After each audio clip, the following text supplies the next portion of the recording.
పళనిస్వామి విశ్వాస పరీక్షలో అక్రమాలు జరిగాయంటూ మద్రాస్ హైకోర్టులో డీఎంకే పిటిషన్ దాఖలైంది. విశ్వాస పరీక్ష చెల్లదంటూ డీఎంకే ఈ పిటిషన్ వేసింది. ఈ నెల 18న జరిగిన బల పరీక్షను రద్దు చేయాలని పిటిషన్లో కోరింది. దీనిపై పూర్తి వివరాలు మా కరెస్పాండెంట్ సంజయ్ అడిగి తెలుసుకుందాం. సంజయ్, చెప్పండి, నెల 18న జరిగిన బల పరీక్ష చెల్లదంటూ డీఎంకే పిటిషన్ వేసినట్టుగా తెలుస్తోంది. కోర్టు స్వీకరించిందా? ఏం జరుగుతోంది అక్కడ? అప్డేట్ చెప్పండి.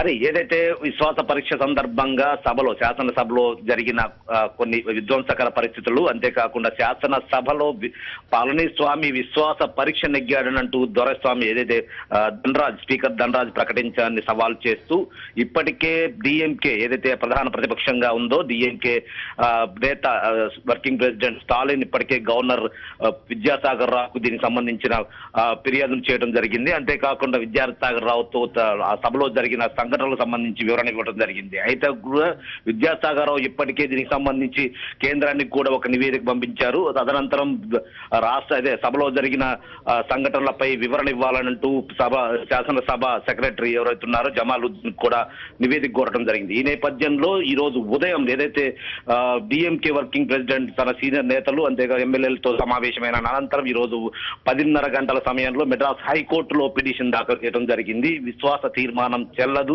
ప్రతిపక్షం లేకుండానే శాసనసభలో విశ్వాసం దగ్గినట్టు స్పీకర్ ధనపాల్ ప్రకటించడాన్ని రద్దు చేయాలనంటూ ఏదైతే డిఎంకే ప్రధాన ప్రతిపక్షంగా ఉన్న డిఎంకే ఈరోజు మెడ్రాస్ హైకోర్టులో పిటిషన్ దాఖలు చేయడం జరిగింది. దానికి సంబంధించి కొద్దిసేపటి ముందే ఏదైతే తమ న్యాయవాదులు ఉన్నారో డిఎంకే తరపు న్యాయవాదులు ఈ పిటిషన్ ను మెడ్రాస్ హైకోర్టులో దాఖలు చేయడం జరిగింది. అయితే మరి కొద్దిసేపట్లో దీనికి సంబంధించి దీన్ని స్వీకరిస్తున్నారా లేదా, లేకుంటే దీనిపై విచారణ ఎలా జరుగుతుందనే దానిపై మరి కొద్దిసేపట్లో రిజిస్ట్రార్ ఒక ప్రకటన విడుదల చేయనున్నారు. హరి.